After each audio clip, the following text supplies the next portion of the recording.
Did I ever tell you about the duck we had on our front lawn? You might have told me that. Did I tell you about the time that I was attacked by some ducks while I was camping?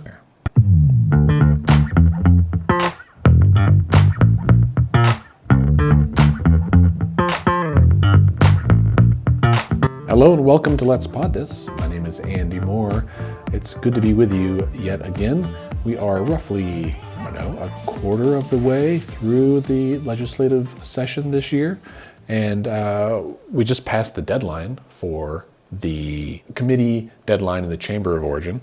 And we're going to talk about what happened this week with that a little bit. And also, the other news regarding Oklahoma politics and government. I'm joined this week by my co-host, Scott Melson. Hello, sir. What's up, dude? Scott and I are coming to you from his dining room table, which is a rare occasion for us to be together in person, and I know I'm looking forward to this, so thanks for having me over, buddy. Hey, man, glad you're here. It's nice not to do this over Zoom, or we don't actually use Zoom, but Zoom is now the euphemism for any virtual communication, right? Zoom is the Kleenex of the modern world. Indeed. Xerox has been replaced. Right. No, it's great to be. It's great. Remember, we used to do this every week. I do. Person, right? We did, yeah. It seems like a lifetime ago. Scott, this is episode 198 that we're doing right now. That means in just a couple of weeks we'll hit episode 200.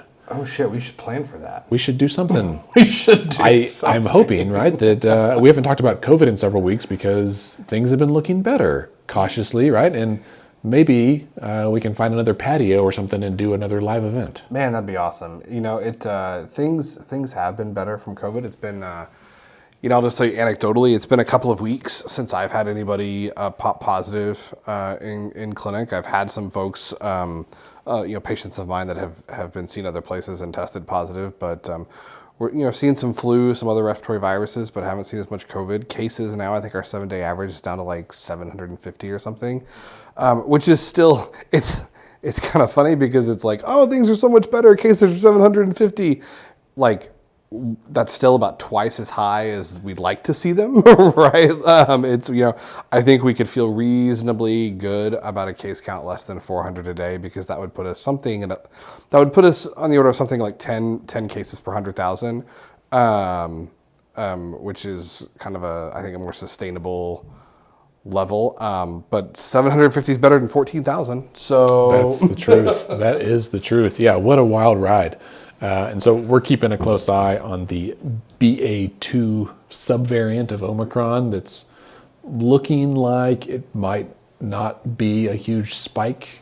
Yeah, you see conflicting things with BA2 depending on where you look. The Danes had a pretty significant spike with it. I love Denmark. You do love Denmark. Happiest people in the world. That's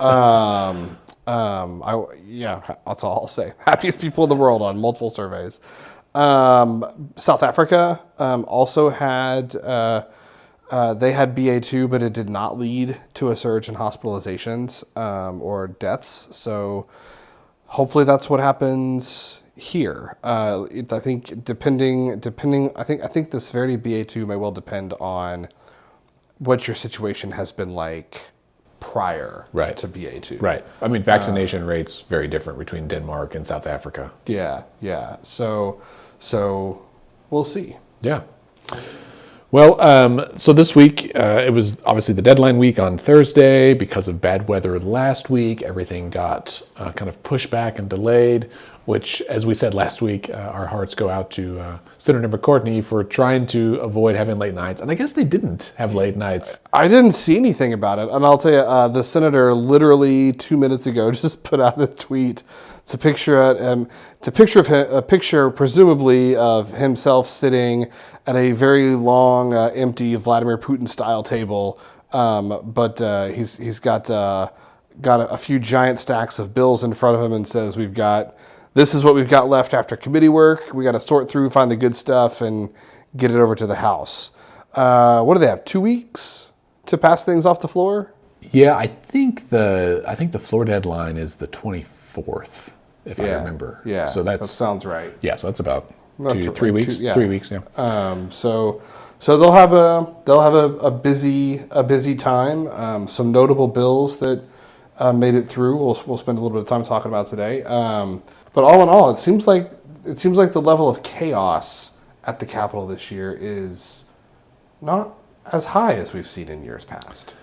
Yeah, it has been the usual smattering of high-profile abortion bills, a bunch of other like headline-grabbing bills that are widely expected to not go anywhere, right? And I think something that's interesting this year that we've heard is that not only it's not uncommon for a lot of these bills to pass out of committee initially, but then to either not pass the floor of their chamber, or when they send it to the opposite chamber, there's not just an unspoken understanding, but an explicit agreement of like, hey, listen, I'm, a committee, let's say education committee chair in the Senate tells education committee chair in the House, I'm going to send you some real garbage. Don't hear it. Yeah. And you can send me garbage and I will not hear it. Right. Yeah. Like in that way, this is like the distinctly inside baseball of politics, right? It's how they can accommodate their colleagues in their own chamber, right, and then rely on the other chamber, which is perhaps a benefit of a bicameral system. It's not me. It's those guys, right? Yeah. It's those bastards in the House that won't hear your bill. I did everything I could, right? Yeah. We tried to make it fly, and talk to those guys. No control over those. Well, people. I mean, a good example, right, is Pro Tem Treats. He says it's not a voucher bill, but it's a voucher. It's bill. A voucher bill. If it walks like a duck and quacks like a duck, right? Smells like a duck. Anyway, that ducks do not smell good, by the way. No, I think most fowl smell foul. I'd agree. I'm not a big bird person. Anyway. Did I ever tell you about the duck we had on our front lawn? Here at this house? Yeah. I don't think so. It was really weird, man. It was like December, I think. We were sitting here one night watching TV, and I heard a quacking, and I was like, that sounds like a duck. And there was a duck on my front lawn, and I went out there to be like, what's it doing? And then it ran towards me, like quacking. Yeah. So I came back inside because I didn't want to fight a duck? Yeah, I wasn't in the mood to fight a duck, and it hung out on our lawn quacking all night. It's really weird. How did your dog respond to the duck? So I actually took her out on a leash to see what she would make of it, and she usually likes to chase after things. She did not seem super interested in chasing after the duck. Maybe it was rabid. I don't know. It was kind of weird, man. It was kind of weird. I think you might have told me that. Did I tell you about the time that I was attacked by some ducks while I was camping in the middle of the night? No. Well, this is down in Texas and at Lake Somerville in kind of central South Texas. And I was camping with my wife at the time, and she had to go to the bathroom in the middle of the night, and we were kind of far from the bathroom. So we got up and we drove down there. For one, we didn't check the weather. We didn't know that a huge cold front was coming through. Sure. So the temperature dropped from the 70s into the 30s overnight. I was not prepared for that.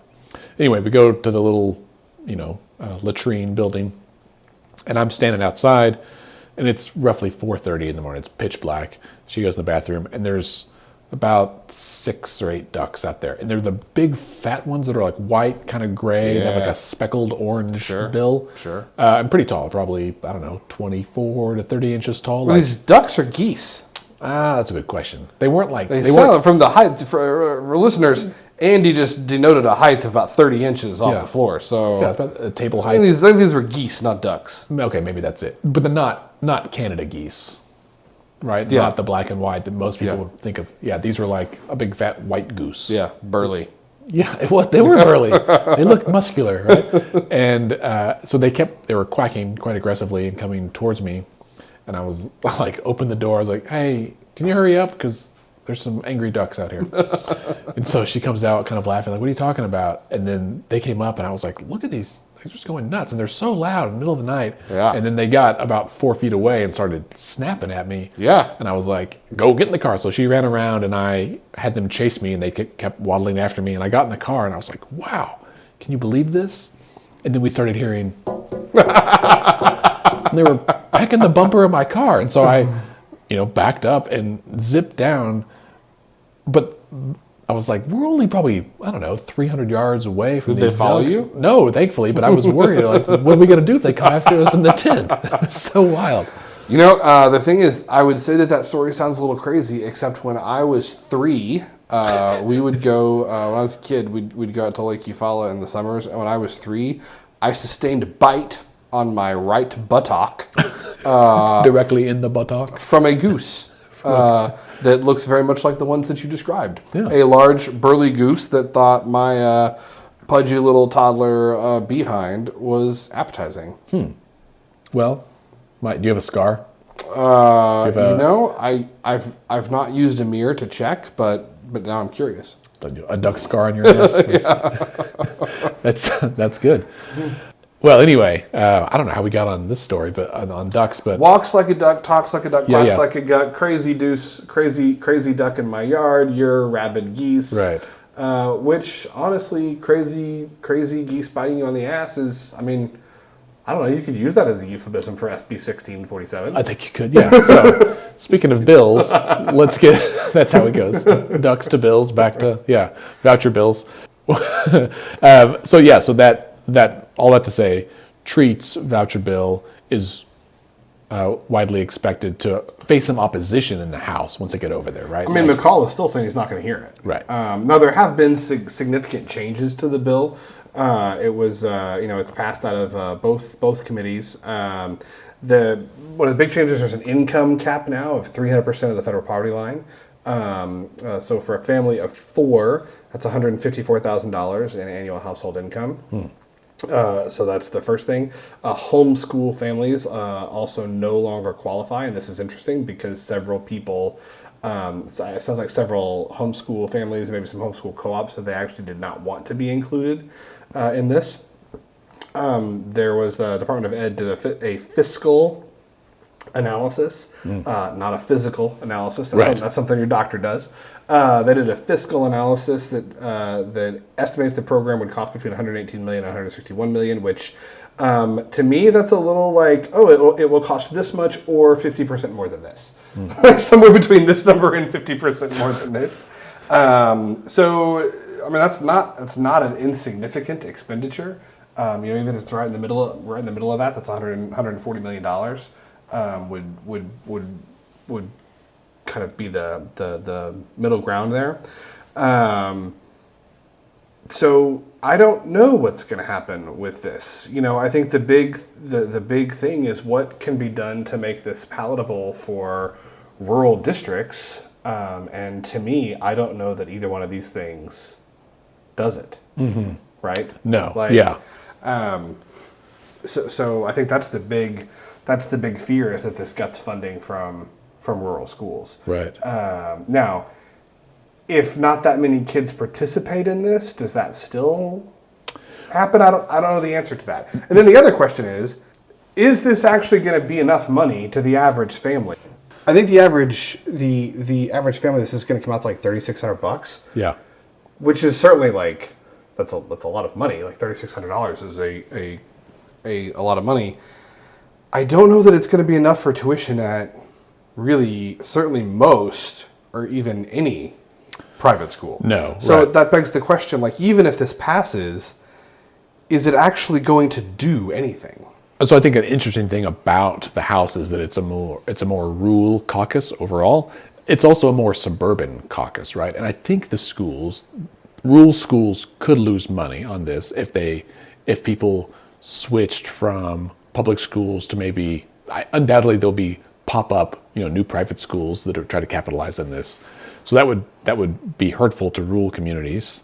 It's hurtful to rural communities overall, right? Because it disaggregates some of the money that public schools get. Mm-hmm. But then particularly in like suburban areas, right, where you could have people that would choose one school over another, mm-hmm. even within the district. Mm-hmm. I thought about that today. Like I went for a run, and the elementary school that's in my neighborhood pulls from a pretty small area, but there might be people in like neighboring neighborhoods who want their kids to go there, mm-hmm. and that would mean that their money would leave from the schools where their kids are at right now and go to the school in our neighborhood. And just that dynamic, you start having this like competitive nature between public schools that just shouldn't exist, right? Like, the problem is not too much money in public schools. The problem is that there's not enough money already. Right. So why are we... Well, and it's this fallacy that like somehow like competition between public schools, it's like trying to apply market dynamics and market incentives to public education, which like one is not like that's not the point of markets, right? Like that, right? Well, yeah. And education isn't... And education's not a commodity, right? Like that's right. So it's just, I think it's a bad idea all the way around. I think it's a reasonable question to ask whether Senator Treat actually is intending for this bill to become law, or whether this is one of those things kind of like what you said, that like he introduced it, he's fighting for it, the governor wants it, he and the governor can both run. He and the governor can both run for their, they can pursue their ambitions for higher office, running on the fact that they tried to do it, and blame it on McCall for saying that it didn't get done. Right. And McCall, again, maybe Speaker McCall does have ambitions to be governor or senator or something one day. He hasn't shown any of those ambitions so far. So maybe McCall doesn't care if he's the fall guy for killing it, because it's not important to him electorally. Right. It's certainly not popular in his district. Right. He doesn't need to run on it to be reelected speaker or to win his district. Right. That's probably a good segue to talk about the entirety of what we talked about in last week's episode, right? Is the domino effect of Senator Inhofe's retirement. And so here's what we know over the last week, right? We know that Congressman Mark Wayne Mullen has announced that, and put out a little video, that he is going to run for Inhofe's seat, which means that Congressional District 2, CD2, that he's in now, he can't run for re-election and run for election to the Senate, so he has to drop out of that race, and I think has already done so. And so that means that there's another congressional seat that is wide open. And so, our journalists are doing a good job of asking around. Carmen Foreman this week on the News OK Political State podcast said she asked Speaker McCall about it, and he said basically no, like he's pretty content to just run for re-election as speaker. Again, politicians always say they're not doing something until the moment they do it, so that's 100%. Take it with some grain of salt.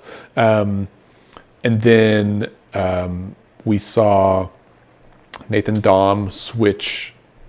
Oh no, he filed to run for Inhofe's seat. Jackson Laymeyer, who is the far right candidate.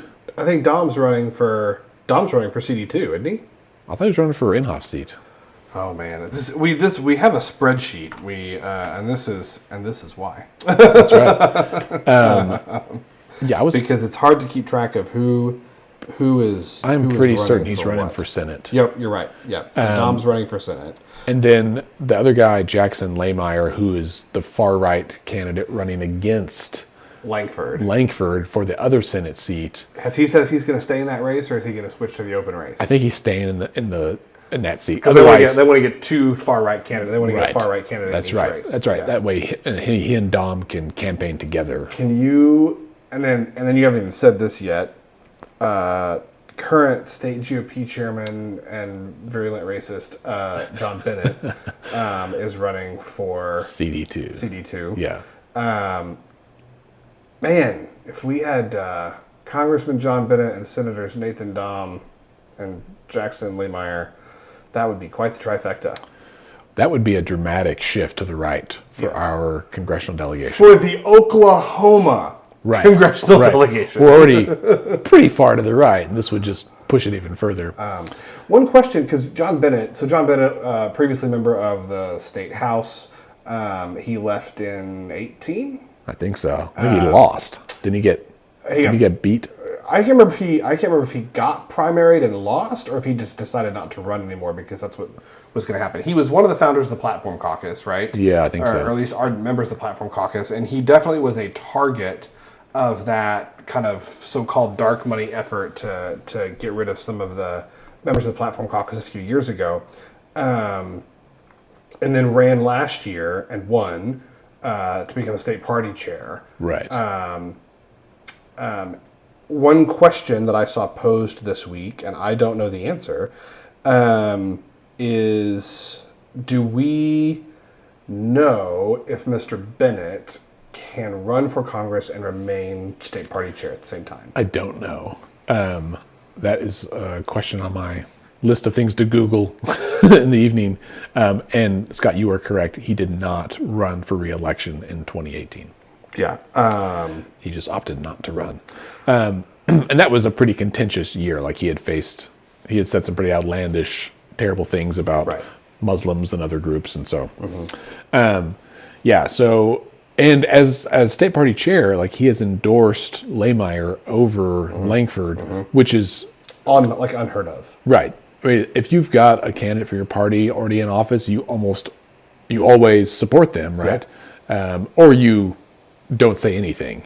Right. But it is extremely rare for them to run someone against it and endorse them. So I think that's doing two things. One, in the eyes of many Republicans, it is moving the state party out to the fringe, right? And like less relevant. So yeah, we'll see what happens there. A few other names that are being kicked around that I don't think we addressed last week. One is State Senator Marty Quinn. It sounds like he is going to run, I think, for CD2. Gentner Drummond seems to be indicating that he's committed to the AG's race. He's not interested in running for Senate. Governor Stitt has said he's not interested in running for Senate. Yeah. I don't think we have heard anything about Lieutenant Governor Pinnell, one way or the other. No. We talked a little bit about former Lieutenant Governor Todd Lamb last week. Because he had that tweet. But I don't think we've heard anything about him either. Other prominent names: T.W. Shannon, Senator Treat. Again, a lot of stuff swirling about them, but I don't think they've announced anything, right? No, J.C. Watts is a new name this week, though. He's, I think, the only black person ever been elected to statewide office in Oklahoma. Well, he wasn't statewide. He was a congressman, but he wasn't elected on a state. I don't think he was ever elected as a statewide official. He was elected to Congress. He was in Congress for 4 terms. So a federal official, but I don't think he ever won a statewide Oh, he race. was corporation commissioner. That's the he was? Yeah. Oh, okay. That was the statewide office. So that'll be interesting. I think he's got some pretty high-profile people that he's been working with as well. I mean, he's got a record of success. There's a lot of OU fans. A lot of OU fans would happily, I think, vote for J.C. Watts. For those who don't know, J.C. Watts was a very successful quarterback at OU back in the day, prior to his foray into politics. Played for Coach Barry Switzer. We had thought of him. I thought he was kind of done with elected life, but I think the congressman would be a formidable candidate. Yeah. So, I mean, he's 64. He left politics 20 years ago in 2002, and has pretty much been out of the public eye since then. So that would be super interesting. Other names on the other side of the aisle, right?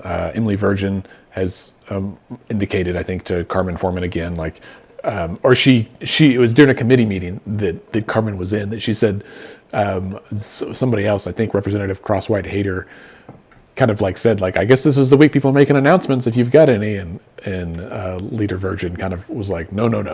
Like, the only thing I'm running for is to get out of this building. And so, which again, we haven't heard any, notable Republican or Democrats, even not notable ones. We really haven't heard any names. Is there a Democrat in the race other than there's not for the vacant seat. The only Democrat who's running is Madison Horn, who is running for Langford's seat. Yeah, and she had eyeballs, I think, about switching races, but again, we talked about last week, she'd have a pretty uphill battle. Kendra Horn's camp put out a statement that was basically like, hey, we're still looking at it. Thinking about it. Yeah. Not no, but not yes. Right, and we want to make sure it's the right thing for Oklahoma, right? And I mean, call me crazy, but I think all the Dems, at least the Dems that might have some money anyway, I haven't gotten called, but I would imagine there have been some polls in the field this week trying to say, like, for a lot of people, right? yeah, for a lot of people. How uphill of an uphill battle is this? Right. And I suspect, I mean, the filing deadline isn't until April, right? Mm-hmm. And so at this point, I think a lot of people are probably waiting to see who else gets in to make a decision. So we'll see.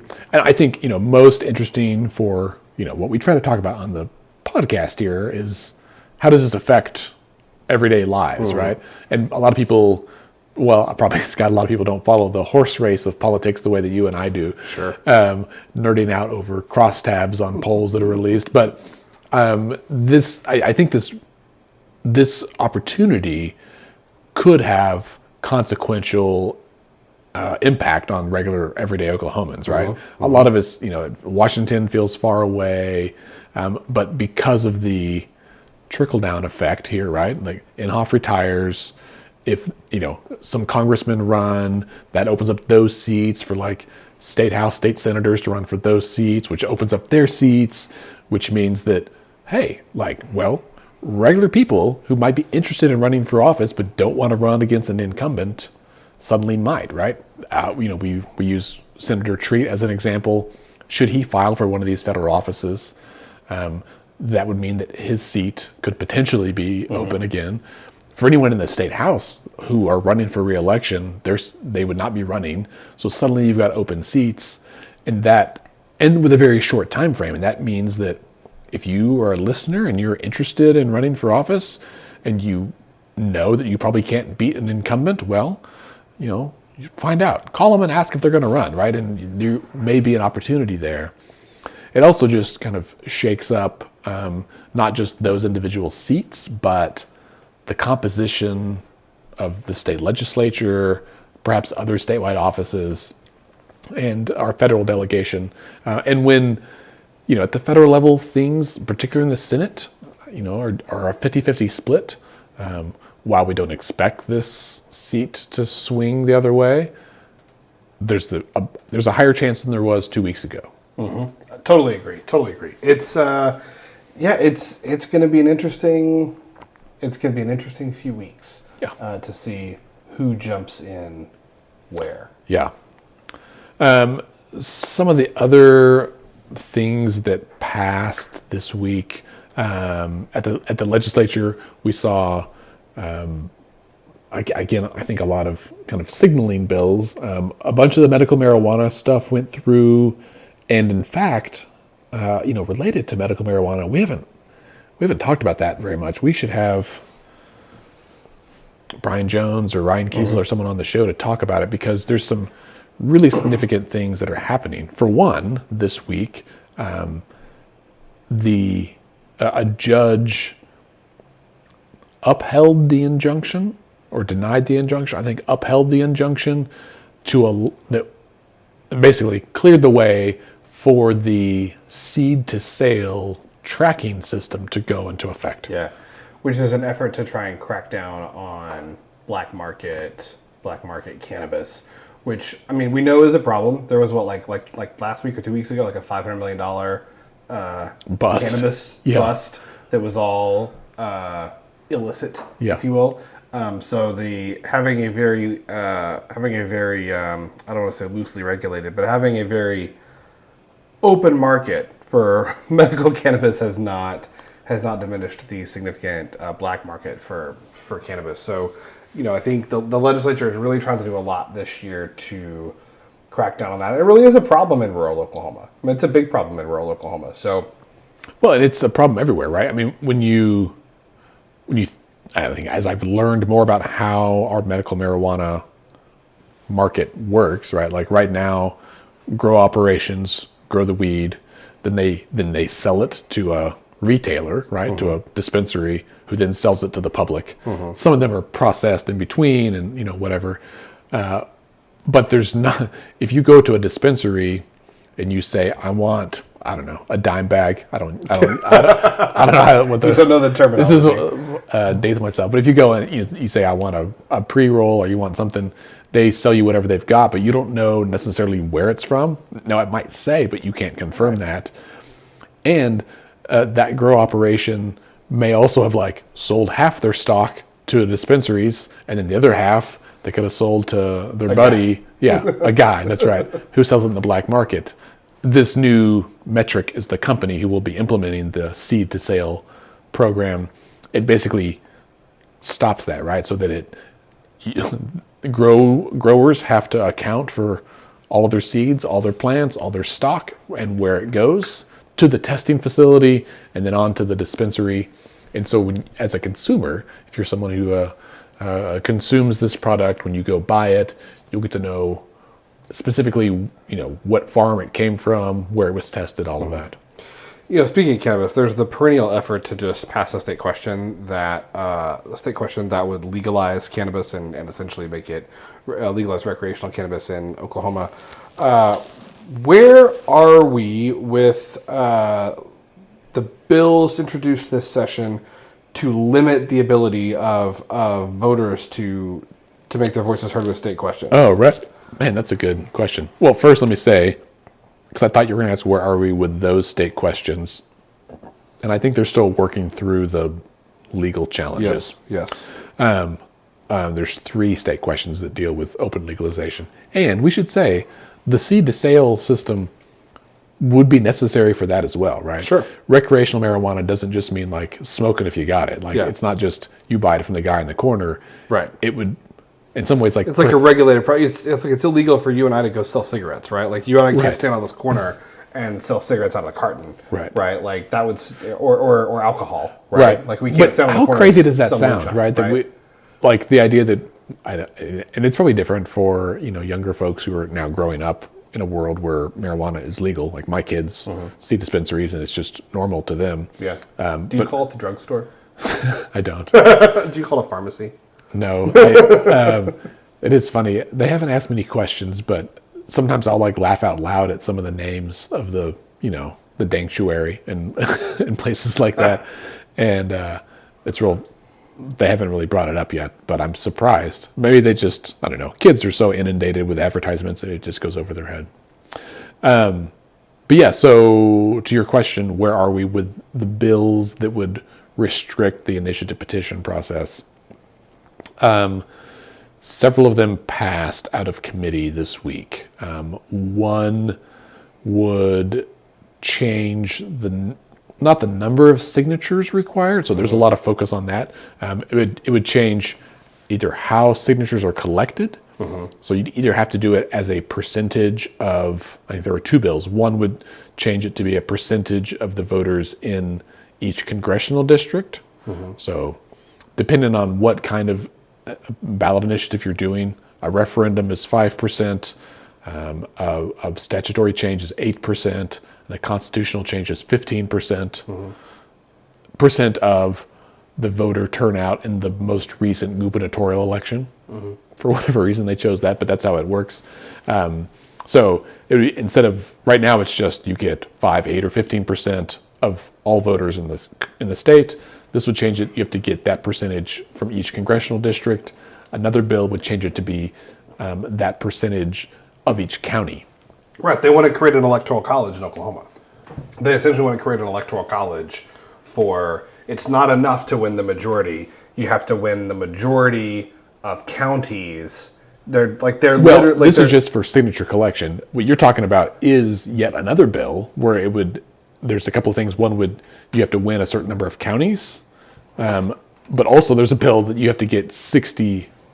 So if your measure passes with 58% of the popular vote, it doesn't get implemented. It is so fascinating to me.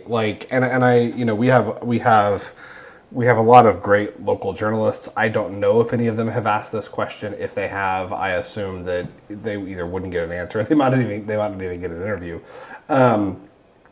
It's just interesting because Senator is it Robertson who's running? Is Robertson running the bill? Roberts. No, it's not. It's not Roberts. It's it's unimportant. But the bill that requires you to win a majority of counties. The argument for this bill is that rural Oklahomans deserve more of a voice, right? That rural Oklahomans are having to have consequences of bills that are being passed by the urban centers. Well, no, really what's happening is that a majority of Oklahomans have voted for something, and it just so happens that a majority of those people live in Tulsa and Oklahoma City. Right. Like, he is making the argument that rural centers are shoving this down urban centers are shoving this down rural rural communities' throats. And it's like, no, we're just asking everybody, and the most common answer is that we want to do it this way. Right. And his argument is no, rural voters should be able to veto that. Like, and I really want someone to ask him why he thinks that rural voters are like more important or more valuable, or why rural communities should be able to veto what the majority of Oklahomans want. Well, and there exists a scenario in that, Scott, where a majority of rural voters could support it, but not a majority of rural counties, right? Because there are some counties in Oklahoma have fewer than 5,000 people. Sure. So, like, if you got, let's say, just less than half of that, right? And you didn't win the county, but you get that across the state, you could have a majority of rural voters.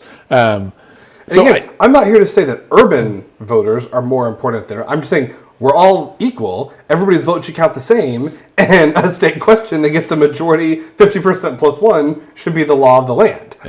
There shouldn't be this, no, you got to win this percentage of folks in population centers, but you got to win this percentage of folks that don't. We shouldn't be giving more power to people based on where they choose to live. Right.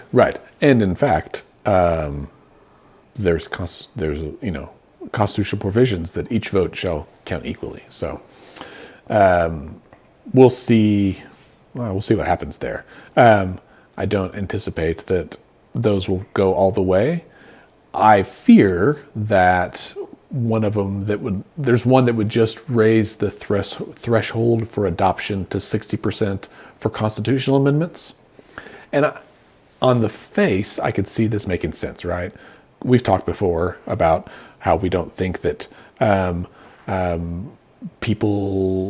we should be amending the state constitution every couple of years, right? The problem is that I probably said that before I realized how detailed our state constitution is, and that in many cases when statutory things have passed at the ballot, like just statutory changes, that they were then undone by the legislature. Yeah, or attempted to. State Question 780, most recently, a very popular criminal justice reform measure.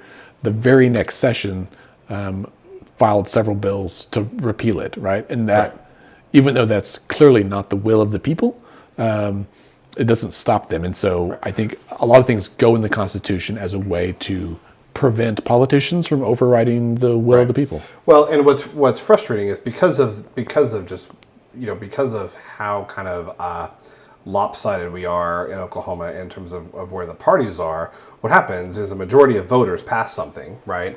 And then the legislature, several members of the legislature say, well, no, we have to undo because the folks in my district don't support this. No, what you're saying is the primary voters in your district don't support this. Right? Like that's really what we're talking about. The people who vote in the primary in your district are the ones who don't support state question XYZ. Right.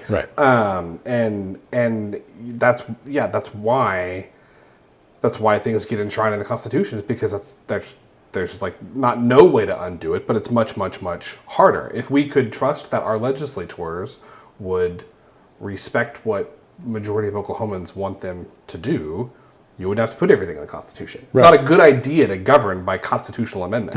Like that's not best practice. Right. But when something worse is the alternative, another solution though, and we don't talk about this very much, but what we could do, what the legislature could do, right, is to pass or propose an amendment that would protect ballot initiatives, statutory changes from the voters for like 5 years, right? Like basically saying, if a measure passes the ballot, if an initiative petition passes the ballot, the legislature shall not amend or change it for 5 years, right? Sure, but do you think they're going to limit their own power? No, they're not going to do it. But I'm just saying. But should they? Yes.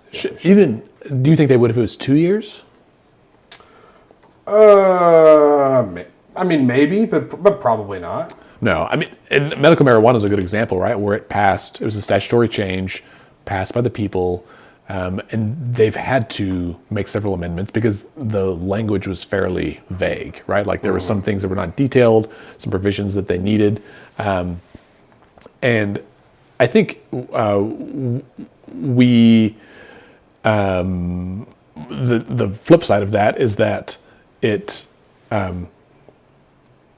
they could still discuss changes, right, and plan for the future. And in some ways, having that lead time to like contemplate and debate, okay, well, we need to make a change on this. Wasn't quite solid from the ballot. We need to, and probably the public would agree, and we need a seed to sale program. That wasn't part of the deal. So those kinds of things can be implemented with a little more foresight. Yeah. In fact, there's related to that. There's a bill this year, I think from Representative Andy Fugate. I don't have the bill number in front of me, but it's, I think it was him. It might have been from Senator John Michael Montgomery too, that would basically change so that not to make our state legislature like Texas, which meets every other year. And it's not even to do a budget thing every other year, but it's where certain measures could only be proposed in certain years. Yeah, in like an even numbered years. Yeah. But the way it's worded is like they can only be proposed in even numbered years and then only voted on in odd number years or vice versa. It forces you to have a year-long debate about it. Yes. Interesting. And I was like, hey, that's not a terrible idea. And people will argue that it slows down government, but I also would argue that in many cases government needs to operate a little more slowly because this deliberative process needs to happen. Sure. Otherwise, we get like what we had last week, where bills are proposed, like bill language is proposed so shortly before the committee meeting that the committee members haven't even seen the bill language, right? Right. And they're asked to vote on bills with language they've only seen for 12 minutes or something. Right. Which happens all the time. Right, like that happens all the time in Oklahoma politics, where the agenda gets posted 5 minutes before the meeting, which is like within the letter of the law or rules, I think, but certainly not within its spirit. Well, I mean, in the committee meeting this week, they had to suspend the rules to allow them to do it, right? So like it's technically not in the rules. They had to suspend the rules in order to hear the bill. But speaking of transparency, do you want to talk about Canoe? Yes. You take us through the deets, and then I'll fill in. Comment. Scott will chime in with and another thing. So as listeners probably know, last year, I guess, whatever it was, sometime recently, in the last couple of years, Governor Stitt inked a deal, negotiated a deal with electric vehicle manufacturer Canoe, CANOO. Is it weird to you that it's a car company named after a boat? Yes. Okay. Yes. A lot of things about them are weird to me. Yeah. They've actually not produced any vehicles yet, right? That's part of the deal. We've seen renderings. I don't think they even have a prototype, but it was a big deal. Millions of dollars that were kind of promised. $15 million in cash basically was promised to them. And they had not released any of the details about it because the deal wasn't signed. And on some level, I will admit that makes sense, right? Like, because they have a competitive advantage in this, and they don't want to say what it is until the deal is done, right? We all don't want to count our chickens before they hatch. We don't want to sign our contracts before they're dry or whatever. But the Frontier has since, I guess they've been signed now, and the Frontier has got access to those documents and wrote a really good story about it. Scott, I'll say, I was a little comforted by what I read. It was not as bad as what I expected. Yeah, what the headline for this has been that it's a $300 million, right? Like it's a $300 million package of incentives, which have had a lot of people going, what now? Right. Because it sounded like we gave them $300 million and they hadn't done anything yet. Yeah, that's not the case. And there's not $300 million in the quick action closing fund, right? Right. So but it turns out that that's not the case. So what do we know now? Yeah. So what we know is they were going to get $10 million from the Quick Action Closing Fund, which is the largest out of that chunk. I guess the $15 million deal is the largest the state's ever awarded since the Quick Action Closing Fund was created in 2011. But $10 million of that would be to help build that plant, the manufacturing facility in Pryor, Oklahoma, that Canoe has said will create like 1,500 jobs. But that 10 million isn't just like earnest money in good faith. It has stipulations that if Canoo spends $48 million and completes at least 10% of the construction of the factory, they would get $3 million, right? So they got to spend 48, then they get 3. And then to get the other 7, they have to finish the plant and invest $450 million in the facility, and all of that by July of 2026. So there's even a time frame on it. It's not open-ended. And that somewhat makes sense, right? To say you got to build the whole plant and you got to invest $450 million in doing so in the next 4 years. If that's the case, we'll give you $10 million. And if they haven't started building the factory by next January, then they'll have to repay some of the money, right? And if they don't complete it by July of 2026 or meet some other performance goals, they have to repay the money. So there's like a clawback mechanism, which is also good, right? They can get another $5 million from the Quick Action Closing Fund if they create, like they've said, they'll create 700 new jobs. It will be high-tech jobs, but they have like 10 years to do that. And so they've only expected to have 85 people like in the next 2 years. And I guess that's all they have to have really to get that first 5 million. So there's some kind of incentive. There's stipulations. Salaries have to be between 85,000 and 125,000. If they don't hit those hiring goals by 2027, they have to pay back the money. Now, of course, the company hasn't yet turned a profit, so there's always some, I think, anxiety that they might collect some money, do most of the work, and then file bankruptcy, and then there's no clawback to be had, right? Like that's certainly possible. The CEO of Canoo, Tony Aquila, was at the governor's State of the State address last month. When he was there, the company said, like last December, that they were planning to make between 3,000 and 6,000 vehicles this year, but they still don't have a prototype model. And it's, the middle of March now. So like things are not looking optimistic for that 3,000 figure goal. Yeah. Also, one of the other things that the Frontier reported is that part of the deal was that the state of Oklahoma promised to buy 1,000 electric vehicles, which, Scott, you and I have talked about this. I would love to see Oklahoma update its fleet, right, with some more sustainable options. But there's a lot of questions in that, right? Fleet vehicles tend to have lots of miles put on them. Things break down. Who's going to repair these? Are these do you have to go to the dealership? Like, first of all, they don't exist yet. We've never even seen a prototype of their vehicle. Mm-hmm. What exactly are we buying here, right? We're promising to buy an idea of a vehicle. We haven't paid for them yet, so that's obviously good. But I think there's still some questions there. There's some other incentives that the state has offered that we've talked about just $15 million of that $300 million. So obviously a lot we don't yet know. But that's a big chunk of change for all of those vehicles.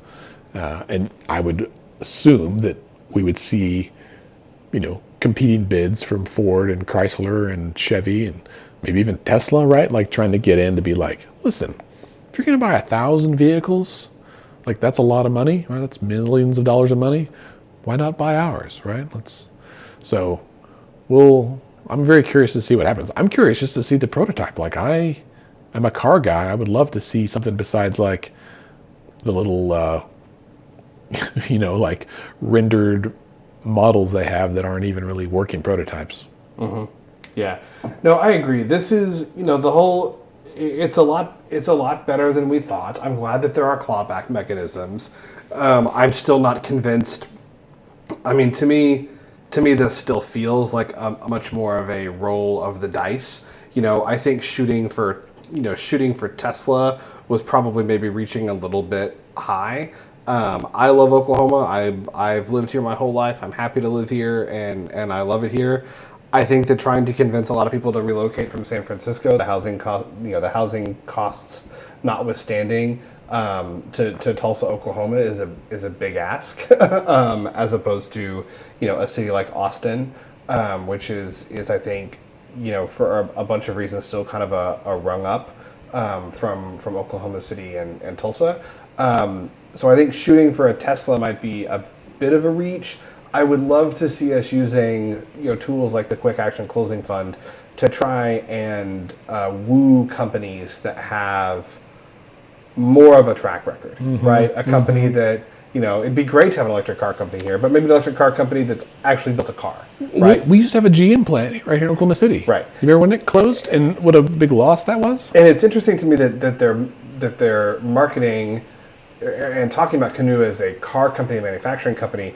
When you really dig into Canoo, there's an argument to be made that they're much more of a software company, and that their long-term business plan does not come from making and selling cars. It comes from software that they want to sell to other companies who make cars, and they want big car companies to put Canoo software in their cars. Right. And that's a big difference, both in terms of what their business plan is, but also in terms of what kind of infrastructure they require, physical infrastructure, human infrastructure. It's just a different MO, right? It seems odd to me. I don't know how far Pryor is from the city, but it seems weird to me that they would build a manufacturing facility in Pryor and not closer to Oklahoma City or Tulsa. Well, it's because there's that big industrial park out there. Oh, right. That's given them a big deal. Yeah. Right. There's a big industrial park out there that's looking for tenants. Right. And so again, I love the idea. I think public-private partnerships are fantastic. MAPS is a great example. So I'm not anti using government funds to lure private businesses. I'm glad it's not $300 million, but I still wish it was a different company. Yeah. Yeah. And I hope, I think we both hope we're wrong, right? Yeah. It would be really rad for this all to work out, for them to build some kind of cool ass electric vehicle right here in Oklahoma. Yeah. And to be a wonderful partnership, that'd be great. But I think we've seen the rocky road that even Tesla has had, and there are several EV vehicles, several EV companies out there that are also kind of somewhat struggling to get a foothold, particularly because the Detroit Big Three are also investing heavily and. Right. Heck, Porsche has an electric vehicle out, right? Right. Volkswagen, everybody.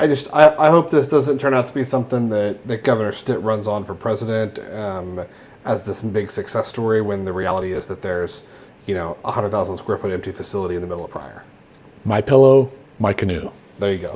There you go. It could happen. We're about out of time. Should we touch briefly on the crisis of world events? We've never really talked about it. I'm sure everyone is aware that they're. If not, we should. If not, hold on to your butts, because this is going to be a rude awakening.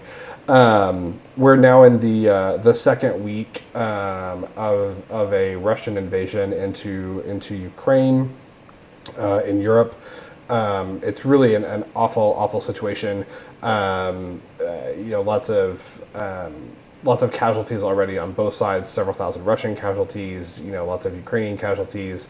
A lot of uncertainty about what happens next. President Vladimir Putin of Russia has made several veiled and in some cases not so veiled threats of using nuclear weapons in some capacity. There's 1 million refugees that have left Ukraine already. The cities of Kyiv and Kharkiv have been really devastated. Why are we talking about this? One, it's just it's one of the biggest international crises that the world has seen in several years, and so it's important that we're all kind of staying aware of it too. It is going to impact us here at home. The United States, along with several NATO allies and other allies from around the world, has enacted some really pretty devastating sanctions directed at both at Russian banks, Russian companies, the Russian economy more generally, and specifically Vladimir Putin and some of his kind of hench people. And those have, I think, started to prove effective more rapidly than a lot of folks thought that they thought that they would. One of the consequences of that is going to be increased commodity prices, specifically oil and gas, which is not great since we're already seeing record inflation. I filled my crop this week and was like, oh, that's a number I haven't seen in a while. Yeah. It's not the most it's ever cost, but it's been a minute. This affects Oklahoma because we're one of the leading producers of oil and natural gas in the country, and in fact we have several obviously major companies here: Devon, Continental, now to a lesser extent Chesapeake, and there's been all this talk about oh well, in order what we should do is completely cut off the spigot. The U.S. buys about 10% of our oil and gas from Russia, and that remains the Russians' main source of income into their treasury. And there's been a thought, why don't we just increase production here at home? We should cut off the Russians and just start buying all of our natural and gas, homegrown American oil and natural gas. Well, there's an interesting article today in the Oklahoman with the CEO, featuring interviews with the CEOs of Devon and Continental, talking about how they're not real interested in doing that. They're saying we're seeing very strong prices right now. We're interested in kind of passing some of those returns on to our shareholders in the form of dividends, maybe more stock buybacks, and we kind of their sense was we see the Ukraine situation as a short-term problem. We're in a long-term business, and they're not interested in massively ramping up production only to see prices tumble in 6 months or 12 months or even 18 months. So their plans right now are all to hold production at their current targets of 0 to 5% over the next several years, which is interesting. I think you and I were talking earlier. I think that's probably the smart play, right? If you're the CEO of Devon or Continental, it's not going to help anybody who wants to fill up their gas tank or pay their heating bill. Right. No. I mean, I think right now the price of gas is over $4 a gallon, right? Nationally, which is the highest it's been since 2008. And you think about that's 14 years ago, right? So there are people there are kids who are learning how to drive or just started driving that are 16, 17, who were just like little kids at the time that this happened before. Right. And I think, for America, thankfully we're moving out of winter and into summer so that less will be spent on natural gas for heating our homes and everything. But listen, oil is in everything, right? It's in plastics, it's in roofing materials, it's in everything, and so packaging, right? So it has an impact on everything. And should this last, it's going to be difficult. It's a tough deal, and I think even if, you said our conversation earlier that obviously these firms can't just ramp up production overnight. Right. It requires significant investment for the long term, and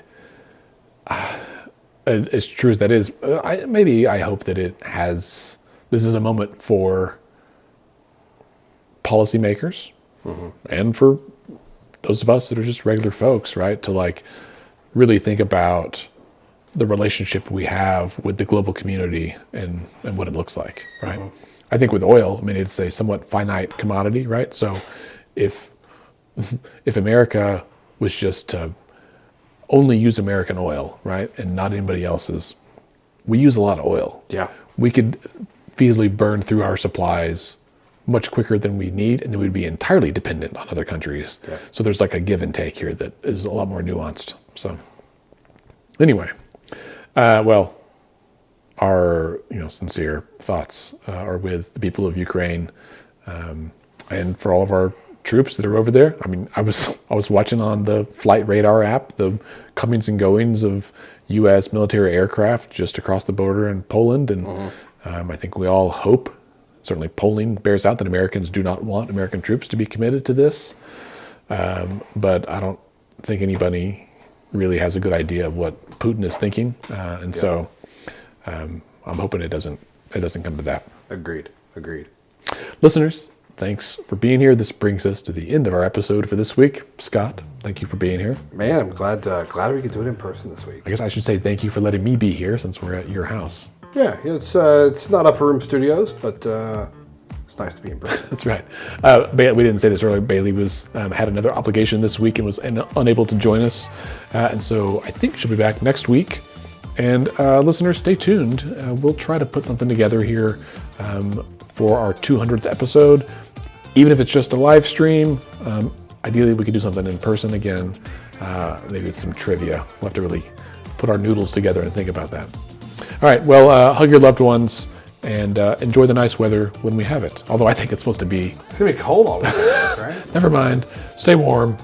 Put on a Snuggie or a nice hoodie. God, Snuggies, I remember those. It's been a minute. All right, folks. Decisions are made by those who show up. Don't forget to show up when you can. Have a good week.